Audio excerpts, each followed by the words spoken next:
All right, welcome to another edition of the Behind the Point Spread, brought to you by Betfred Sports. I'm Travis Justice. We have a great show ready for you tonight. Another half hour of gambling talk, if that's what you like, and really just a half hour of football talk, which is going to make it a lot of fun because a lot of stuff has happened. But I can tell you, if you like Big Ten football, you're going to want to stick around and really pay attention to the games we're going to be talking about tonight.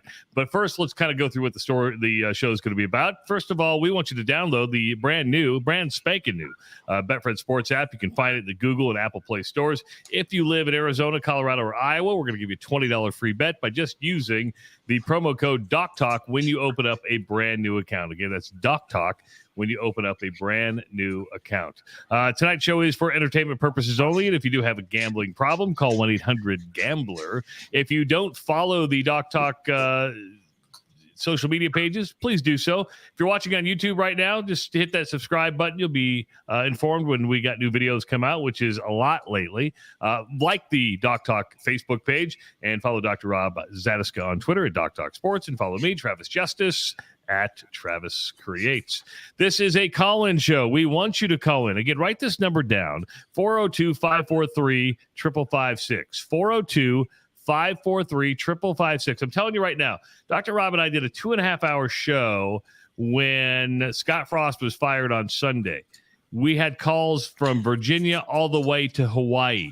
Some of you, this is a lot like a call-in radio show, okay? So the same rules will apply. Now, if you want to drop an S-bomb or an F-bomb, you can do that. We don't really care. But if you want to also have your voice be heard, you can drop it in the comments, whether you're watching on YouTube, Facebook, or Twitter. Scott Spreitzer is our guest, as he is each and every week. He's a cool dude. He's been a friend of mine for many, many, many, many years. We're aging ourselves is really what it's coming down to. You can see all his stuff at docsports.com. That's docsports.com. Follow him on Twitter at Scott Wins. And if you want to work with Scott, text Doc Talk to 29022. And here's what happens. You're going to get a link when you do that. You're going to have access to all the important pages, such as Scott's daily free pick videos, as well as a page where you can sign up and get $60 in Scott's premium member-only picks. Again, that's the word Doc Talk to the number 29022 for picks from Scott Spreitzer 7 days a week. And joining us now, the two of the coolest dudes I know, Scott Spreitzer, who's down in Las Vegas, and our good buddy, Dr. Rob Zatechka, who Rob, I used to think, now when I hang out with you, you're the smartest guy in the room. But when it comes to analytics, I'm starting to think Scott might have an edge on you. I think the math. Oh, I'm an idiot with this stuff. I was going to say, what do you call it? What is that called again when you're really, really good at one thing and you can't do anything else? That's me. Like, see, I couldn't even do the wordsmith stuff, Idiot savant. There we go. It just kind of dawns on me. I can't even get that right. I don't know about that. I mean, it's one of those things that there's a skill set here in terms of looking at numbers and looking at these teams. And, the whole gambling and betting world, part of the reason I love doing this is because this is something that I know nothing about. I'm not good at it. I don't have a good understanding of it. I've never been a big sports gambler. This stuff's fun because this is probably the most I've learned about it. Working with Scott, listening in, talking with you guys. You look at the Betfred guys, Brian Bennett. I mean, absolute wealth of knowledge when it comes to this stuff. I was going to ask it's one you, of these things. I kind of worry that it's one of these rabbit holes that I'm going to start going down here over the next couple of months, and pretty soon I'm going to find myself moving to Vegas to try and become Scott's apprentice here to learn this. We'll let you move to Vegas, but we're not going to let you go down that rabbit hole. We won't let you do that.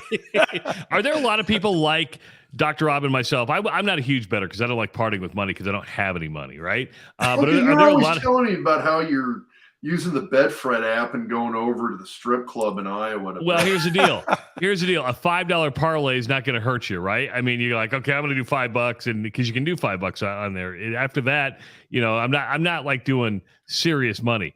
Are most? Do you find a lot of people just like us who are just fascinated by the numbers but don't put the money on it? Yeah, I think there's that. There's also a lot of people who do it for entertainment, reasons. I mean, a father, a husband, let's say, or a wife of a father or a mother of 2 kids goes to a movie, it's $100. I don't even know if that includes popcorn and soda. And there's absolutely zero return other than the fact you were entertained. And I'm a big movie guy. Yeah. But you can sit on your couch if you've got nothing that you really want to do that day but watch games. And maybe you throw a $10 2-teamer out there and you can win 26 on top of your 10 you're getting back. And, if you're a big Washington State Cougar fan, you put $50 on them last week to beat Wisconsin outright, and you take home $375 for a $50 investment. So it's just one of those things. Listen, I always tell people call me all the time, guys, and they'll say, hey, really, I want to jump on board on your service. How much is it? Blah, blah, blah, blah, blah. And the first thing I ask them is, how much are you betting? Do you have a betting bankroll? Are you taking this seriously, or is it an entertainment thing for you? Because I'm going to tell you right now, if you are wagering less than $300 a game, don't buy services. I'm telling you, just don't, man. Because in order for you to get your money back with the VIG and everything else, factored in, nobody out there is going to hit, including myself, 75%. So Scott does a service. I just want everybody to know, he just told you, if you're not doing $300 a game, don't call him, because he's helping you out, is what he's trying to say. I've turned people down before. If they, it's like, I really do take this seriously. I don't want to hurt anybody. I really don't. And at the end of the day on a Saturday, if I've had a bad day, knock on wood, we haven't yet this season, but they're coming. If I have a bad day and I lose my own personal money, it's okay. That's life. I got a bankroll for betting, which is completely 100% separate from my living bankroll, from my funds in the bank, all that kind of stuff. Doesn't even come in contact with each other. And so if I have a bad day, I'm like, all right, had a bad day. Let's find out why. So we learn from it, and let's move on to tomorrow when they're singing national anthems again. If I have a bad day for a client, man, I'm telling you, it sticks in your craw. It's in your gut. Your gut is twisting and everything else, because I don't want to hurt anybody doing this. And so I tell people, I've turned down a lot of clients, potential clients, over the course of my, all these years I've been doing this. You're not going to get your money back if you're betting $20 a game, because I'd have to hit 90%, and it ain't going to happen. That ain't going to happen. And nobody is hitting over 70%, over 65%. The break-even point when it comes to 11 to win 10 in sports betting is 52.3%. That's break-even because of the VIG. So you got to hit at least 52.3% of your plays on 11 to win 10 just to break even. Professional sports bettors, we like to look at this and say, if I can hit 56%, that's a damn good season. So you can do the math. If you're betting $10, $20, and you just paid some guy $2,000 for his plays for the next 3 months, you're probably not going to get your money back, even if he goes 55, 56%. Wow. Not probably, you're not. Now, if you're a $10 better, if you're a $20 better, if you're a $30 better, this show's for you, because we're going to give you a couple games to take a look at and have a little bit of fun with. And we're going to start tonight with, we're going to the Big Ten. This is, on paper, you would look at this one, right, and go, what a matchup. Michigan State at Washington. Huskies a 3-point favorite. The over-under at 57. This is that classic Big Ten Pac-12 matchup, Scott. Yeah, it's funny that you mentioned at the top of the show, we got a Big Ten laden show today. And of course, we're talking about the Nebraska game and the Iowa game. I wasn't even thinking about it. When you said, hey, who you want to talk about? I'm like, oh, Minnesota, Colorado, Michigan State, Washington. I wasn't even thinking about it. Oh, it's Big Ten games also. We got 4 of them. But yeah, this clash, it's interesting. Now, this line, I sent you that it kind of started dropping to 3 a couple hours ago. And now it's inching its way back up to 3.5, with some money now coming in the last couple of hours on the Huskies. But this summer, Michigan State was a 3 to 4 point favorite. So that means this has moved anywhere from 6 to 7 points based off the first couple of weeks of the season. I don't think Washington deserves to move 6 or 7 points based off of what we've seen the first couple of weeks of the season. There's a false, betting myth that's out there. I'll call it a myth that talks about home favorites in college football and college basketball. Started more in college basketball, but they use it for college football too. And they'll say, now, home favorite that's unranked hosting a ranked opponent. At home favorite, they clean up. No, they don't. It's 50-50. It's 50-50.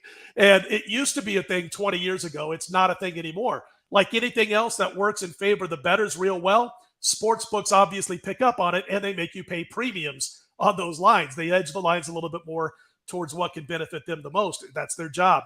So here's Sparty, 7-0 spread run outside of Big Ten action.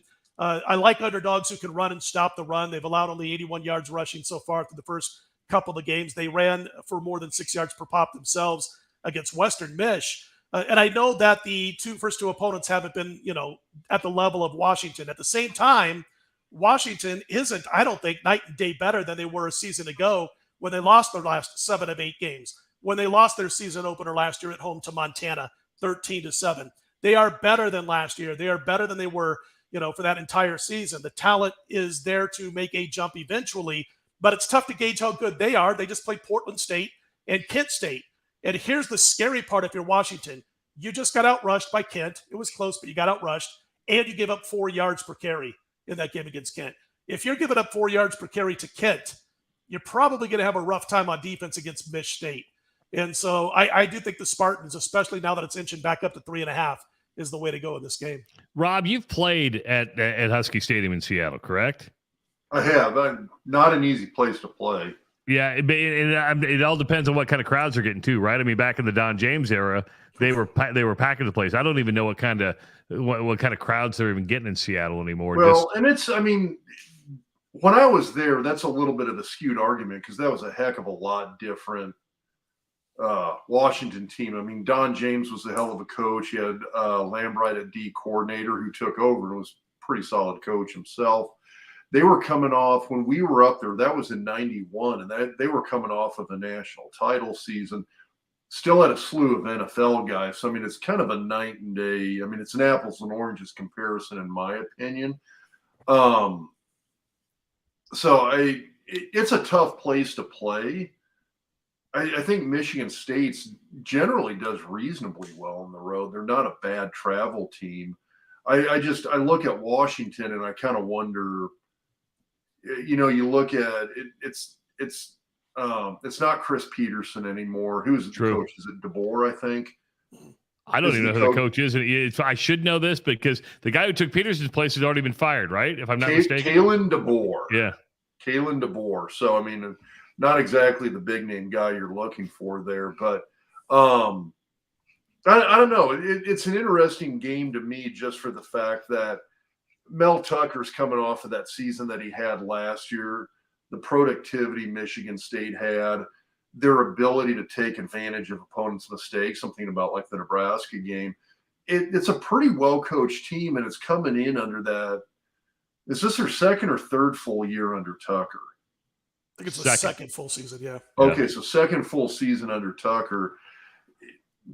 You got a little bit of continuity there now with that team, and it's I don't know. I don't think going on the road, and I don't think for Washington being at home is that big of an advantage.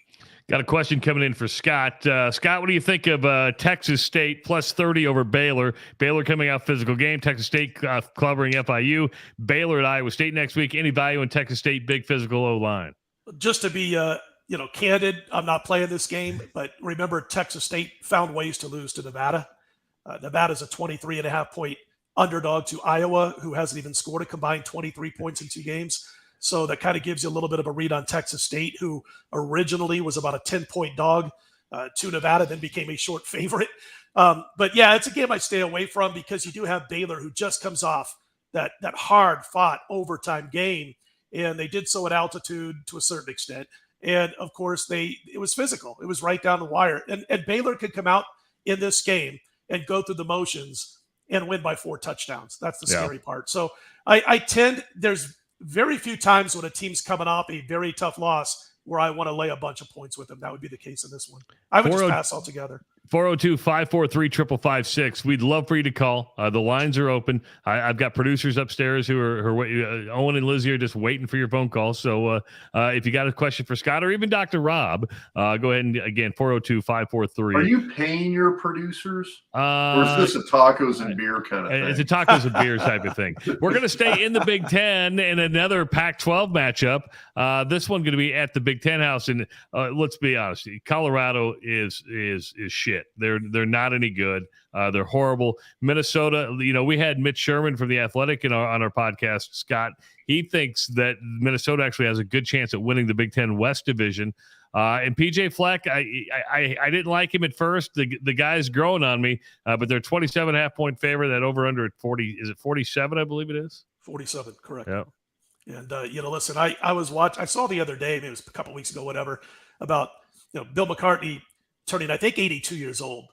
And I'm thinking, my gosh, look how far this program has fallen. I mean, Husker fan, Look at you got Nebraska. nothing. You got nothing on Colorado. I mean, you're losing close games. This team just stinks. This might be one of the worst teams in Division I football at this point. Have you seen Iowa? Well, at least Iowa plays defense. Okay. Yeah, Iowa's at least got defense and special Yes. teams. That's Just true. Their offense. That's sucks. true. I've watched Colorado. That is a horrible, horrible team. I played under 3.5 wins. I think we talked about it on this show before the season began. That was one of my top plays, was under 3.5 on Colorado. And I'm in one of those points where I'm playing against a team until they beat me a couple of times. So far, we're 2-0 going against Colorado. But how about these numbers? TCU will mix things up on offense. They gave up 275 yards, did Colorado, to TCU on the ground on 28 carries. That's almost 10 yards per rush attempt. Then they go up against Air Force. You know what Air Force is going to do. They're going to run the football. They threw 5 passes the entire game, Air Force. There was no trickeration or whatever you want to call it out there going on with this Air Force team. They gave up 435 yards rushing to Air Force on almost 7 yards per carry. 7.6 yards per carry against TCU and Air Force. That's what this Colorado run defense has allowed. And now you face Minnesota with arguably the best running back in college football. Ibrahim's one of the best. They know how to run the football, no doubt about it. Tanner Morgan's only thrown 37 passes in 2 games because he hasn't had to throw the football. He's 27 for 37. That was against New Mexico State and Western Illinois.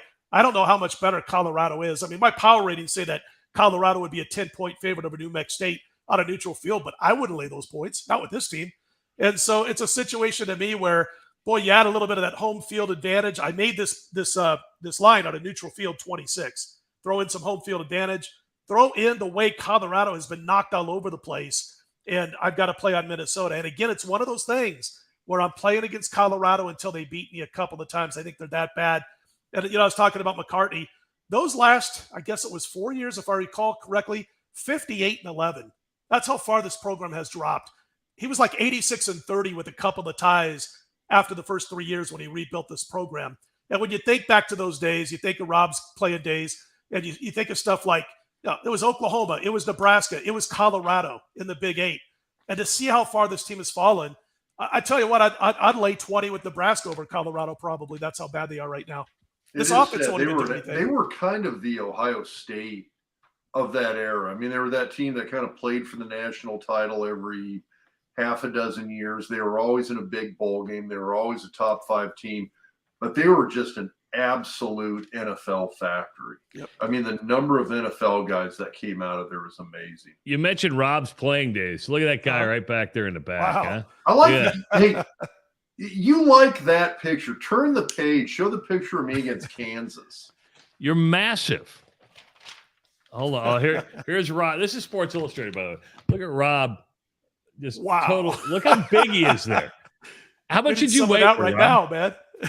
Yeah, I like that picture only because it's KU. KU sucks. That was one of their starting outside linebackers. So I was probably about 325 then. Who was the team you didn't want to play? I mean, there's teams that are really good, but man, I want to play to see where we are. Who's the team that just messed you with a little bit between the years that you weren't looking forward to play, if there was one? Boy, that's a good question. Osborne's mindset. And when I say Osborne's mindset, Osborne was one of those guys that he kind of That's great. He's sick right now. That's awesome. That's like a dude loses weight. You don't ask him, hey, you've lost some weight. You look great. The guy is you lose weight, you're like, you lost some weight. What's going on? You can drink a couple of beers. Back to the beers and tacos. Brian's not my favorite part of the show after that. The thing is about in terms of that mental prep, boy, we loved the all comers. I mean, about the only time I remember maybe a little bit between the ears was Washington in 91. And they were an unbelievable team. Again, absolutely loaded with NFL guys. You had Mark Brunell, you had Steve Entman. They basically had NFL guys at every position. Very, very good team at the time. I remember we were practicing onside kicks the week before the game. And I think it was Keithan McCant went to Osborne and told Coach Osborne, we need to knock this shit off. If we're in a position where we're doing an onside kick, that means we're trying to come from behind, and we don't even want to think that way. So, like, let's not even bother practicing this shit because we're going to kick these guys' ass. So That's awesome stuff. I mean, Osborne always wanted you prepared for everything. But, I mean, from a player standpoint, from a mentality standpoint, we did not like the idea of being the underdog. Now, there's a great logic in terms of being the underdog and being the, hey, we're gonna get you. You're not going to see us coming. We're going to beat you. We got that chip on our shoulder, underdog mentality. At that point in time, under Osborne, we didn't want to be the underdog. We wanted to be the favorite. We viewed ourselves as the favorite. And so there was not a lot of teams we didn't want to face. And I mean, you even get to the point where in 94, when we were trying to get back into the rankings and to the point where you could play for a national title because Penn State had jumped us. I think at one point we'd actually dropped to number 3 in the nation.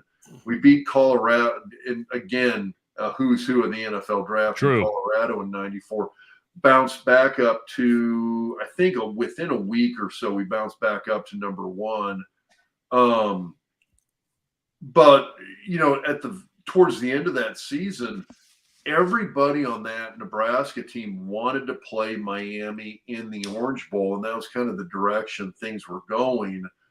And that was the Miami team that had Warren Sapp, that had Ray Lewis, that had but it had Frank Costa as quarterback, and there's still body parts of him just laying on the Orange Bowl there field. is, and I will still say, I think he is the most disrespected and underrated. It's because he got his ass kicked in that game. He did, but the guy was a pretty good quarterback, and Miami hated him. Like the Miami media, the fan base, everybody hated him. I tell you what, I'm watching a fan base turn on a quarterback right now, and it leads us into our next game. How'd you like that segue? Yeah, I want to know when Ferentz is going to pull the trigger. Dude, here's the deal. I don't think he's pulling the trigger because I don't think there is anybody else. I really do believe that he doesn't trust Alex Padilla at this point. It's the only way you can explain it. Spencer Petras right now, numbers-wise, one of the worst quarterbacks in the country. Iowa has only scored 14 points all season long. Really 10 offensive points if you want to get down to it. Scott, explain to me how they're a 23-point favorite, but yet the over-under is only 39. There's some stuff that doesn't make sense here.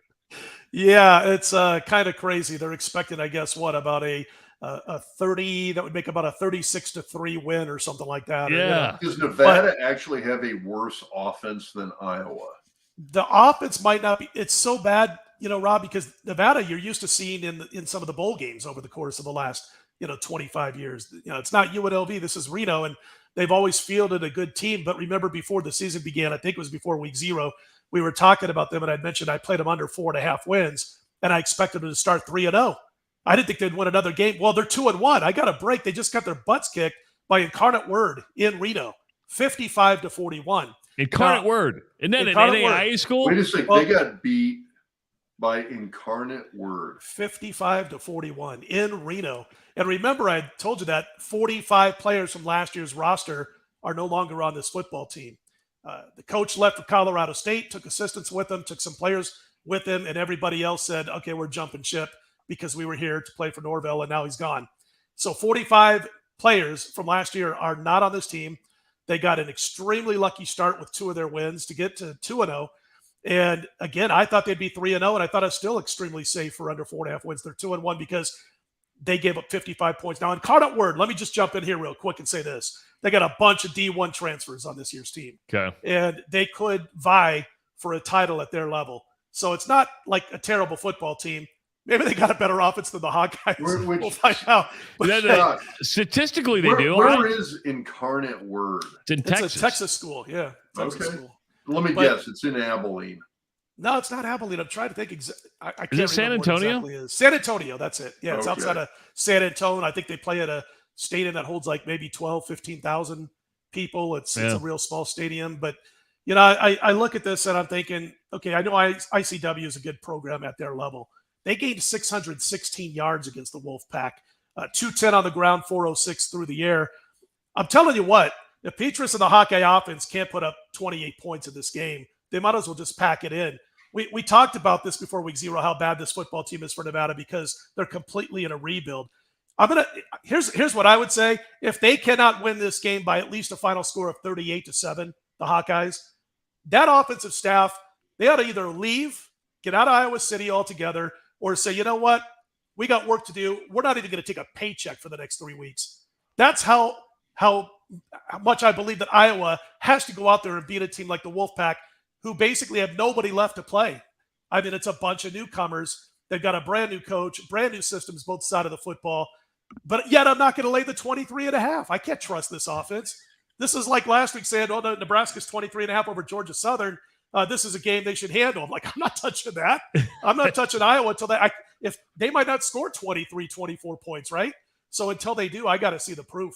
As Travis mentioned, 14 points in 2 games, and they have 1 touchdown. It's crazy. Well, you'd think their defense and special teams could put up 14. I would think so. A couple of turnovers here and Yeah, short field situations set up for the offense. The defense has a couple of safeties, I mean, Right. that's what they have so far. They're scoring points. They're scoring points. They're doing a heck of a lot better job than the offense is for sure. Scott, This is a gift, guys. Real quick, I was just going to say this is a gift home game for Iowa if they want to get right. That's how bad Nevada is right now. And it's to no fault of the players that are still there. They just lost everybody. Wow. Now, this has got to bring back some nostalgia for you, Scott. It's OU, Nebraska. Oklahoma, an 11-point. I've seen 11.5. We got in an 11 on this one. The over-under at 67. This is an interesting game. I really do believe that just on how Nebraska reacts after the firing of Scott Frost. Your thoughts on this? Yeah, you know what? It's funny. This goes back. I mean, my first ever season of going to Nebraska football games, I was a little kid, and I was probably like 8 or 9 years old the first time I went to any game. So we're talking like 75, 76. And I wish I still had it, but I had one of those better dead than sooner red shirts, and of course, and wore that proudly for many, many years, especially after Osborne finally got that first win over Switzer. But I'm looking at this, and it's 10.5-11 Oklahoma. And on Sunday morning, before Scott Frost was fired, when everybody, at least outside of the state of Nebraska, thought they'd wait till October, this line was 16.5. It's now down to 10.5-11.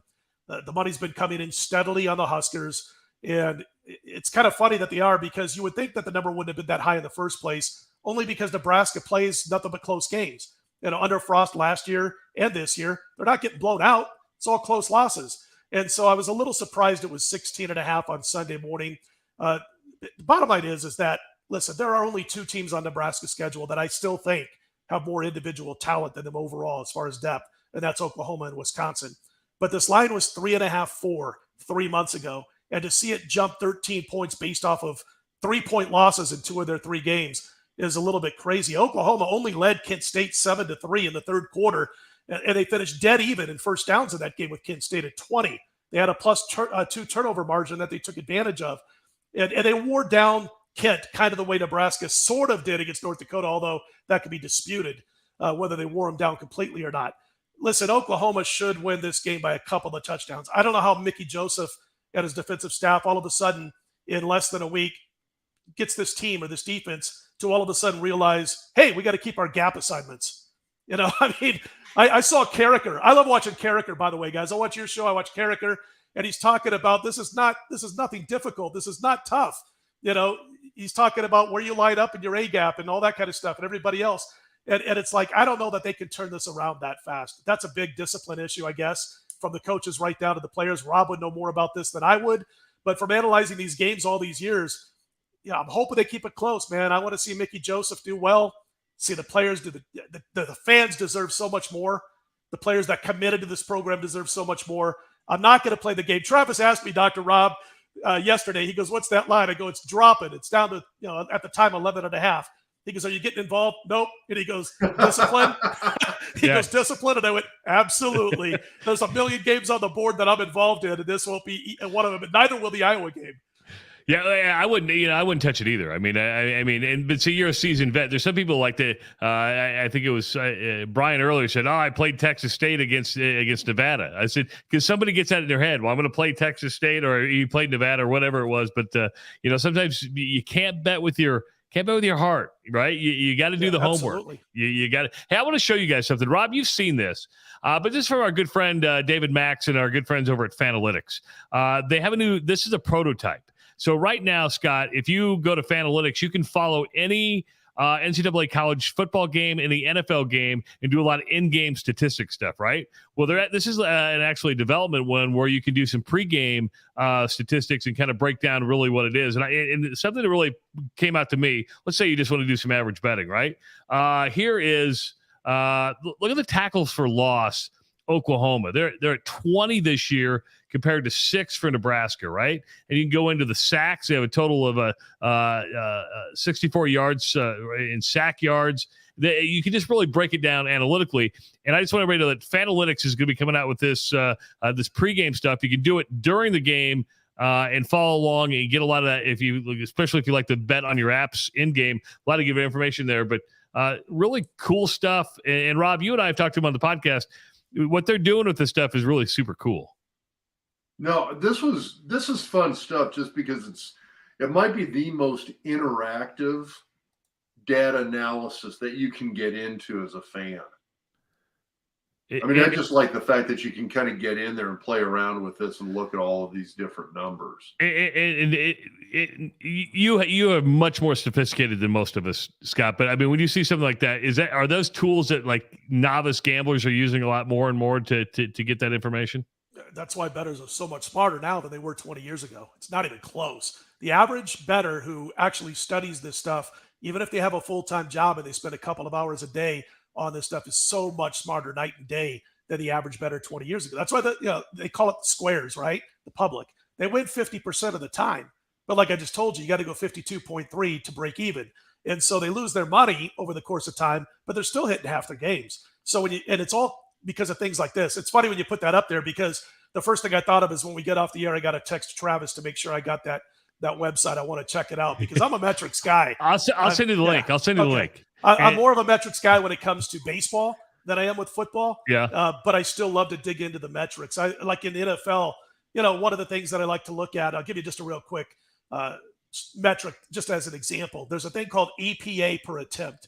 And basically what it does is if you got a team that gains 5 yards on 3rd and 10, it's not the same as a team that gets 5 yards on 3rd and 3.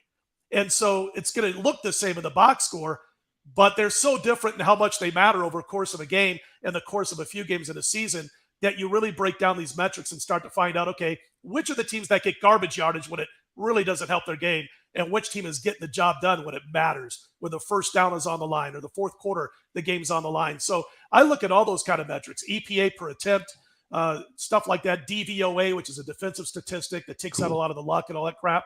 And so I'll look at this, definitely. I love this kind of stuff. I don't know if you can use it in game, which when you said in game, it's the first thing I thought of. I got to check it out, because in game, you got to be quick like this. Yeah, that's and true. You really got to get your bets down because those lines are moving like crazy. 402 Does it matter in terms of actually just watching the game itself or watching these teams play as opposed to just looking at the metrics? For me, it's, not as much in the NFL.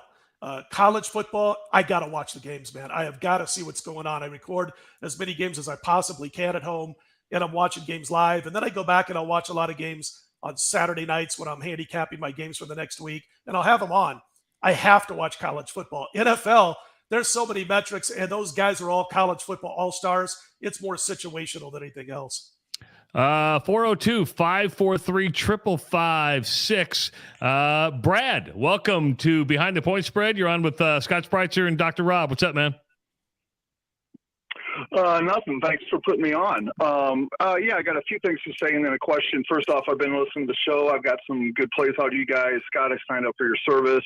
Got that play on Saturday when Air Force stumbled on the goal line. I was a little nervous, but second half they did it. And anyway, so here's my situation or question. So I've been following the Kansas coach Lance Leipold, and when he took the job last year, I didn't play Kansas at all. It was his first year, but of course I watched. I saw him beat Texas, and then I think he even covered 2 games after that, or or whatnot. So this year, when the early lines came out, I saw they were the over/under was 2.5 wins for the season. I guess in your terms, I'd say I played 7 units on them going over. And I think that's a fairly solid bet. Anyway, then I didn't bet them the first week against Tennessee Tech. I wanted to see how they looked. They clobbered them. So when the line came out against West Virginia, originally on FanDuel Sunday night, it was 14.5, and I grabbed it against 7 units. And it ended up settling at 13.5. And I thought they may be able to beat them outright, but I didn't bet the money line. So here's the question. If I'm playing an underdog and I think and I'm taking the spread, is there a rule of thumb to like not bet the money line at all or not go over a certain percentage? And I was thinking I wasn't going to get the money line because if they cover and don't win, it would take away from my profit with the spread. So I guess that's my question. When you take an underdog in the spread, do you not take the money line at all, or do you go up to 10%, or what do you do there? And I'll hang up and listen. Thanks, Brad. Great questions, and thanks for jumping on board. Yeah, Air Force was scaring me too there for a little while. Then they finally got to go into the second half. The goal line situation was not fun in the first half, but great questions. And what I do, like I got a buddy of mine who bet Washington State on the money line last week against Wisconsin, thinking they would win outright. I don't do that. And I don't want to insult anybody who does that. But to me, if you're taking, like, if I have a team that's getting less than 7 points, I got to think they can win this game outright, even if I just take the points. So you'll hear me sometimes doing shows or in my analysis or write-ups at Doc Sports where I'll sit there and I'll say, I like so-and-so at plus 3.5, maybe sprinkle 5-8% of your bet on the money line that they're going to win outright. But when it comes to a double-digit dog, I can't remember the last time, probably in the 1990s when I was a young buck in this business, where I actually bet money line on a double-digit dog. I just don't like to do it myself. And in the long run, it's not going to give you much value. Now, if you put 95% of your wager plus the points with the double-digit dog, 4 or 5% or whatever with the money line, by all means, take your shots here and there. But I wouldn't go more than 4 or 5% on a double-digit dog. The way I look at it, again, this kind of sounds insulting, but I don't mean it to sound that way. But to get right to the point, a good bet last week was Washington State plus 17.5 over Wisconsin. That's good money. Bad money is the money line with the team that's getting 17.5 points. They got the job done. They not only covered, they won the game outright, as you know. But the bottom line is, over the course of a season, to put too much money on these double-digit dogs is just not the way to go for me. I think it's putting kind of bad money on good money. The smart look at Mark. He's watching on LinkedIn. Says loves this, loves the crew. This is a fun show. And it's pretty laid back. I hope you enjoy it. And that was a really good question. Oh, did you hear that guy? I just want to interrupt you real quick. There's a guy who knows what the heck he's doing. Seriously. Yes. I mean, he calls in, and that's the kind of guy who probably has a bankroll, I hope, that's separate from his everyday expenses. He sounds like that guy. He's disciplined. He's looking at this game. I mean, that was sharp money on Kansas. That wasn't square money coming in last week against West Virginia. That wasn't, Joe Schmo walking into the Westgate Hotel in Vegas. That was guys who knew what they were doing last week that were betting Kansas plus the points. All right. Does Larry know what he's doing? He says lock of the week's Florida State. There's only one word in there that I have a problem with because I'll never say it. Lock. I'll never say lock. I will say it's not a bet for me, but I lean Florida State. But you'll never, ever in your life, ever hear me lock unless I'm talking to some guy who, I lock my locksmith or whatever. I just won't say it. I'm going to give you guys a great example from a few years ago when Harbaugh was at Stanford. I remember talking to a buddy of mine. You guys like him, Big Al McMorty. You love the name. You don't even know him yet. Big Al McMorty. I can't wait to meet him. Oh, you'll meet him one day. We're sitting there one night and we're talking about like 3 days down the road. It was Stanford, USC. I think I'm going to say Southern Cal was laying like 34, 33 points. Yeah, this was before Harbaugh built things up a little bit.